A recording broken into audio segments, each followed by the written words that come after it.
Kubikwa ukuthi umsolwa wabanjwa umfowabo oneminyaka engu-16 efake isidumbu sengane emgqonyeni kadoti ezama ukuyosilahla.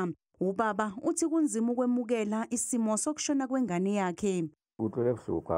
Ngiphatheke kabi kakhulu ngoba ingane yami ngiyishiye izidlalela nje. Ngaphambi kokuthi ngithole ucingo oluthi ayisekho emhlabeni, ngize ngakholwa uma sengibona isidumbu sayo. Sengikwamukele, ngeke ngisaphinde ngiyibone ingane yami. Umsolwa wenza lesigameko maqedwe wazinikela emaphoyiseni. Ubaba wakhe uthi wabatshela ukuthi ubulale umfowabo ngoba efuna ukubazwisa ubuhlungu. Ingane yami inenkinga ngoba izinto izifuna ngenkani.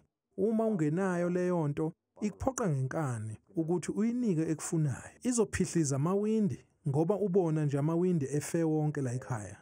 Ngomhla ka-23 kuMasingane wanyamalala nengane. Uma ngimbuza wathi ingane ishayiswe imoto yaphuthunyiswa esibhedlela. Umfowabo kaMufi nomsolwa uthi balahlekelwe kakhulu. Ngilahlekelwa abafowethu ababili. Anginaso isiqiniseko sokuthi umfowethu omdala uzodedelwa yini ejele. Ngaphinde ngalahlekelwa umfowethu omncane nebengilindele ukuthi ngizokhula naye.